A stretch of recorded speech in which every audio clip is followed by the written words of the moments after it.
muy interesante para mí. Me siento muy reconfortado por la presencia de personas que veo a diario. Hoy no estamos abriendo Seima, como llamamos a nuestra escuela de iglesia, pero venimos a la casa de Dios.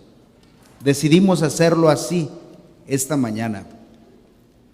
La pregunta que le hago a todos los padres que están aquí es: ¿dónde están los maestros de sus hijos en este momento? ¿Dónde están las maestras de sus hijos en este momento? ¿O dónde están sus hijos en este momento? Durante el proceso de la escuela sabática, tuvimos el gusto de tener a unos alumnos de bachilleres aquí. Y me preguntaba dónde podrían estar los alumnos de otras escuelas este día. Acabamos de escuchar un mensaje: vencedor seré. Gracias al Orfeón de esta iglesia. Gracias, hermana Judith Zul, por el esfuerzo. Y gracias a todos los padres que creen en ese esfuerzo. En Cuba, estimado pastor, tengo entendido que no tenemos escuelas adventistas. Aquí tenemos 3 en el Distrito Federal. Y las 3 tenemos el mismo desafío: ver si somos capaces de tomar con paciencia, con amor, con convicción todavía el cincel, para poder hacer una labor de transformación que honre al Maestro Divino. ¿Saben? La tarea más difícil que ha habido alguna vez, creo, es esta. Hoy estoy un poco bromista con el hermano José Sánchez, pero en la semana nos toca escuchar varias situaciones que no son broma. Hoy estoy con mis compañeros, el profe Víctor, el profe Eduardo, el profe Barahona. Por ahí está la maestra Malena, por ahí está la maestra Elma, maestra Giselle, maestra Primis, bienvenidas también. Maestra Karina estuvo hace un momento todavía. Qué difícil es entrar a un aula y decirle a los niños: Dios sigue siendo el autor de todo cuanto nosotros vamos a aprender. Qué difícil es hoy, en el marco del gran conflicto, educar. Y a la manera en la que Dios quiere, resulta aún poco más difícil de llevar a cabo. ¿Saben? Esta mañana, en medio de todo lo que se ha dicho sobre educación, vamos a refrescar esto que pudiera ser un concepto de lo que Dios ha hecho hacia nosotros y llegar para que tengamos todo el cuidado por esas vidas y convertirlas en obras maestras para Dios. Vamos a abrir entonces este estudio titulado Esculpiendo la imagen divina, la imagen de Dios. Esculpir, dicen los diccionarios, es labrar. Tiene que ver con nuestra mano y obviamente el desempeño sobre un material. Dar forma, dice allí, a un trozo de mármol, barro, metal o madera. ¿En cuál de ellos podrías encontrar a tu hija o a tu hijo? Algunas veces se refieren a nuestra cabeza como demasiado dura, ¿verdad? Ojalá que no sea así. Todos nosotros, hermanos, recibimos un talento, dice la palabra de Dios. Ese talento viene acompañando a los niños y niñas también. Y nunca, a pesar de los esfuerzos constantes que hay que realizar, nunca sientas que tu hijo o hija no tiene la capacidad de ser transformado. Todos tenemos este bello detalle para honrar a nuestro Dios. ¿Cómo estamos labrando, cómo estamos esculpiendo nuestra propia vida? Sería otra pregunta esta mañana. Adelante. Hay muchas personas que realizan la tarea de la escultura. ¿Han visto ustedes a un escultor? Hace tiempo que no veo uno en su taller. Hace tiempo que no estoy allí al lado de una persona que transforme un material duro en algo hermoso. Sin embargo, quien es escultor sabe de educación.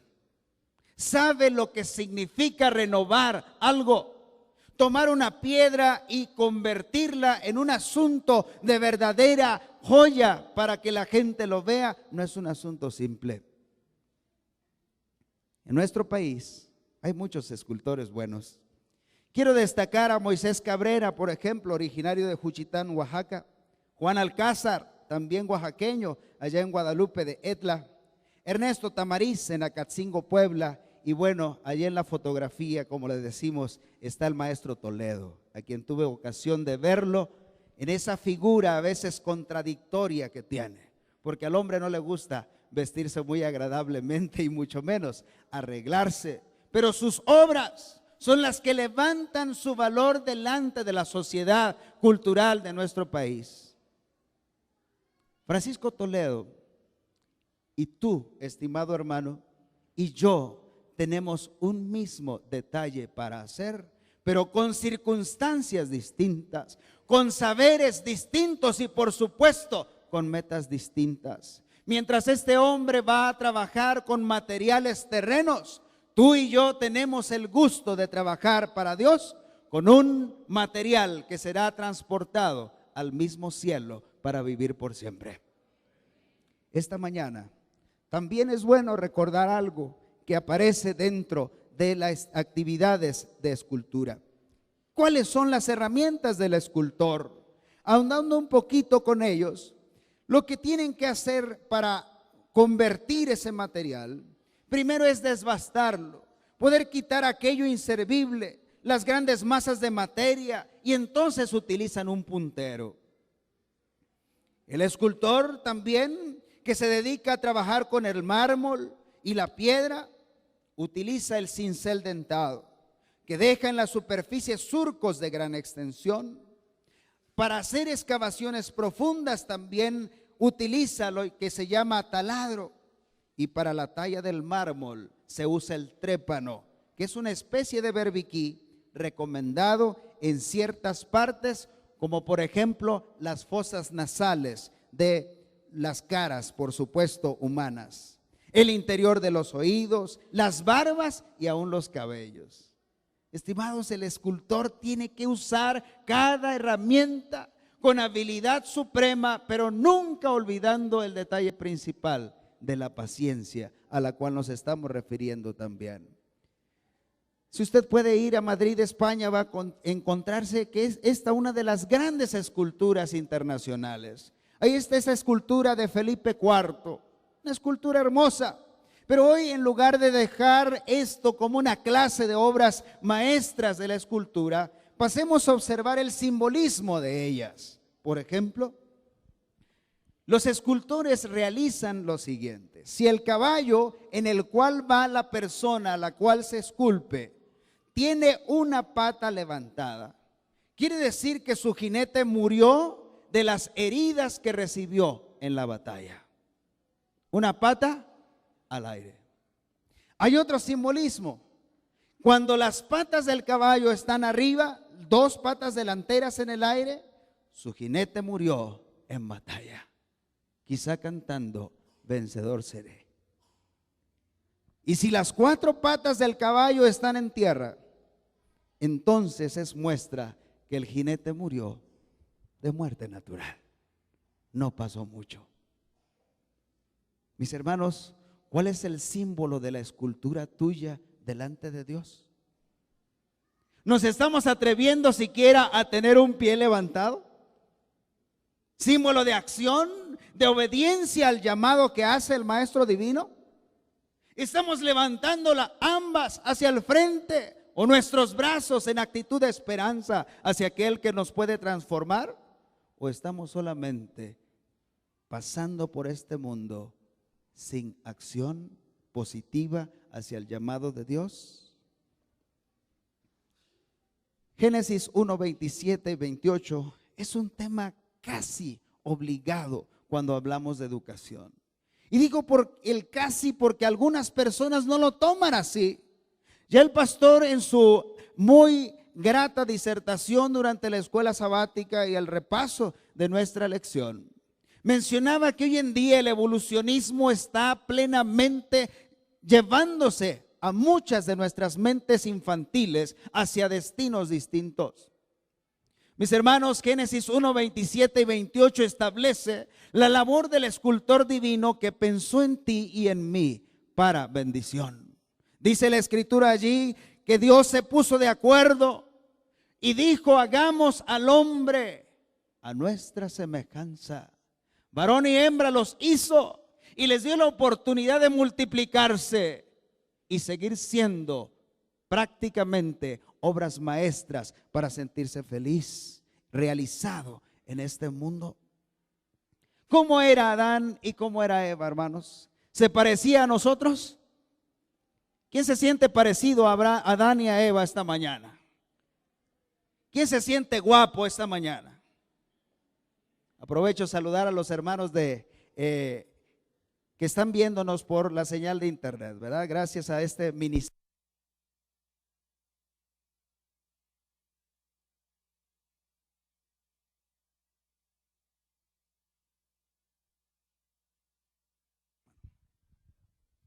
Gracias.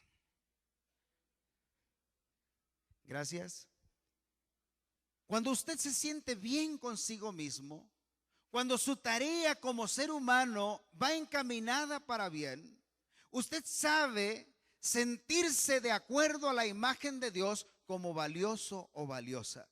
Dios desea que usted se sienta así porque le dio esa libertad a usted desde el principio. Imagínense que usted y yo somos esculturas. Quizás a algunos nos falta que nos quiten algo de por aquí, ¿verdad? La cintura.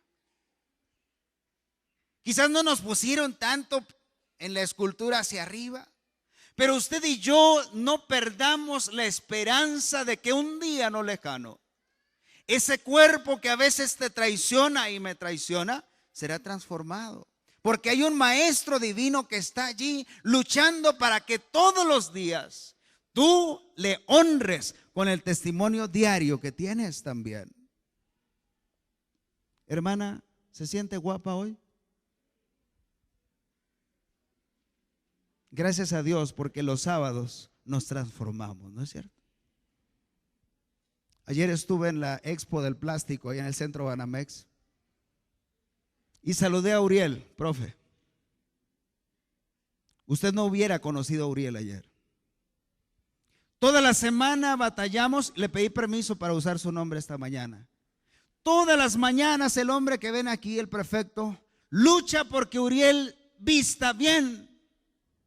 Pero ayer lo vi dándole la bienvenida a los visitantes al stand 214 donde estaba, vestido con un traje, una corbata, hablando en inglés perfectamente. Y yo dije, ¿ese es mi alumno con el que tenemos que batallar todos los días? Y hoy seguramente Uriel está en la iglesia a la cual asiste, desarrollando como los alumnos adventistas hacen cada sábado un ministerio para servir a Dios. Mis hermanos, ¿verdad que batallamos toda la semana con nuestra escultura? ¿O a usted no le pasa eso? Hablando ya en serio y en comodidad, todos batallamos con nuestra escultura. ¿Por qué? Porque hablamos de un conflicto que es real. Avanzamos. Dios hizo a Adán y Eva hermosos, pero miren cómo nos ha puesto el enemigo de nuestras almas. Y ya veo los rostros de algunos. Sabía que esto rápido iba a provocar por lo menos una sonrisa. Niños del Orfeón, ustedes no se quisieran ver así, ¿verdad? ¿Se imaginan al Orfeón de la iglesia central así?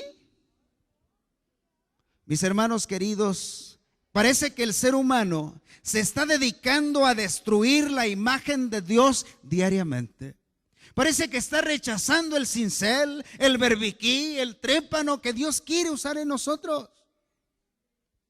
Ahí aparece una figura grotesca, una fotografía grotesca de una dama que recibió de parte de su esposo, en lugar de un abrazo y un beso, un litro o más de ácido para destruirle el rostro.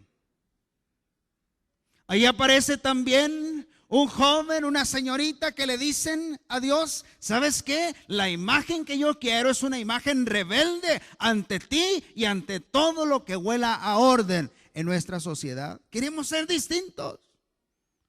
Y aparece por allí la figura de un hombre enojado, diciendo con ira: no quiero aceptar la paz que Dios quiere que yo practique en este mundo a pesar de las dificultades. Hermanos, ¿quién está detrás de la destrucción de nuestra escultura? ¿Lo tienes claro? A veces le echamos la culpa a Satanás y lo vemos lejos, pero ¿sabes? Los elementos que él utiliza están muy cerca de ti y de mí. La música que escuchamos, y lo hemos dicho tanto, los libros que accedemos en nuestra lectura, la escuela a la que asistimos, la manera en la que convivimos como familia, todo eso sigue siendo una labor diaria para tenernos, en cierta manera, como esculturas echadas a perder. Cantamos el himno 62 en el viejo himnario: oh amor de Dios. Y nunca dejo de derramar lágrimas cuando canto ese himno. Me pega como maestro cristiano adventista ese detalle que tuvo que hacer Dios un día en el Edén. Dice el himno: Dios los sacó. Habla de una expulsión, habla de lo que los maestros no queremos hacer en una escuela. Habla de lo que en el hogar los padres no desean hacer. ¿O a poco es agradable, padres que me escuchan, decirle a su hijo o hija: como no te adaptas a las reglas de casa, tienes que irte? ¿Es fácil decir eso? Dios vivió eso. Cuando sus hijos no quisieron ser cincelados por su obra cotidiana, Él tuvo que expulsarlos de esa escuela inicial. Sin embargo, el himno agrega: mas prometió, ¿qué cosa? Un Salvador también. Y eso es lo que esta mañana quiero recordar, porque Él no descansa nunca. Veamos qué más detalles tiene Dios para nosotros. Ahí está. Él, a diferencia de Toledo y los otros grandes escultores mexicanos o de los escultores internacionales, Dios nos llama a contemplar hoy de nuevo algunos de los elementos que utiliza. Mis hermanos queridos, ¿podemos leerlos juntos? Número 1, educación cristiana. Aquí estamos, cada sábado, todos los días. Somos un pueblo que tiene el privilegio de ser educado por Dios todos los días. ¿Cuántas variantes hay hoy para meditaciones matinales en nuestro país?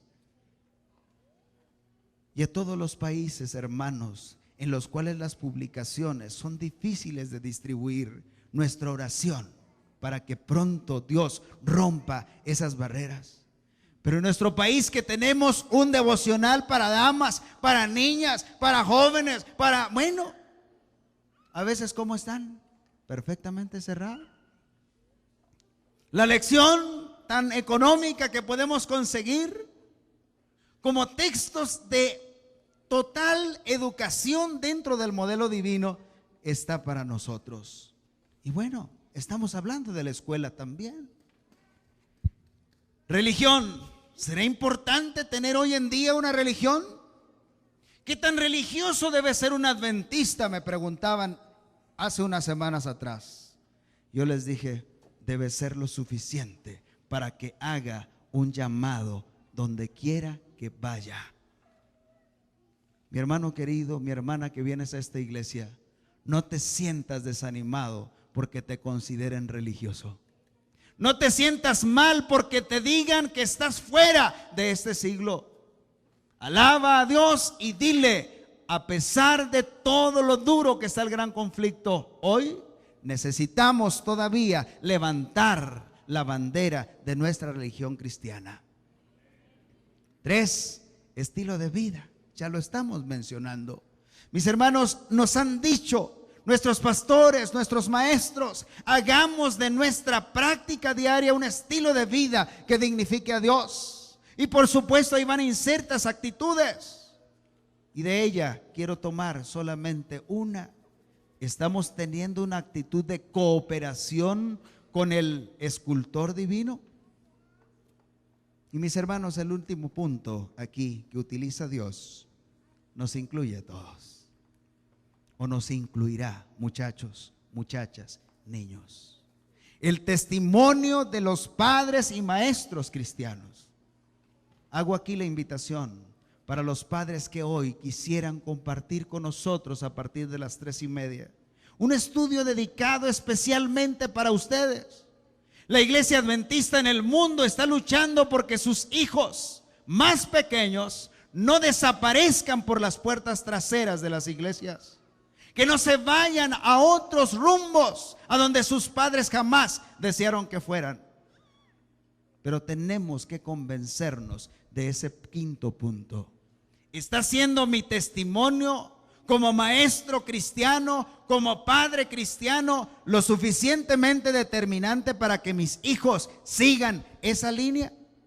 Vamos a abrir la palabra de Dios, hermanos, en cuál es el deseo de nuestro Dios. Hemos leído Génesis capítulo 1, verso 27, pero vamos a ver otros textos que son bastante importantes también esta mañana. ¿Cómo podemos lograr encontrarnos con la religión de la Biblia, por ejemplo? ¿Será que podemos realizar alguna labor conjunta con Dios? ¿Alguno de ustedes se acuerda cuánto Dios realizó para poder esculpir algo alguna vez? Vamos a Deuteronomio. En Deuteronomio capítulo 5, verso 22, usted va a encontrar una gran situación que se dio con el escultor divino. Ahí en Deuteronomio se registra una labor de Dios para nosotros. Quiso Él dejar también un testimonio material para nosotros. ¿Cuál es, hermanos? ¿Lo recordamos? Dice la escritura allí que Dios estaba platicando con Moisés, aquel gran líder, aquel gran legislador hebreo. Y Dios le dijo algo a Moisés. Dice la escritura allí, ¿sí?, que las palabras que habló Dios a toda la congregación en el monte, en medio del fuego, la nube y la oscuridad, con potente voz, las escribió ¿en qué, estimados? En tablas de piedra. Y entonces dice Moisés, Dios se las entregó. A Dios le gusta ser un escultor real, tomar el cincel y decir, aquí está algo. Y escogió la piedra para que fueran durables, como la misma eternidad para nosotros. ¿Saben? Aparte de ello, Moisés recibe una invitación también.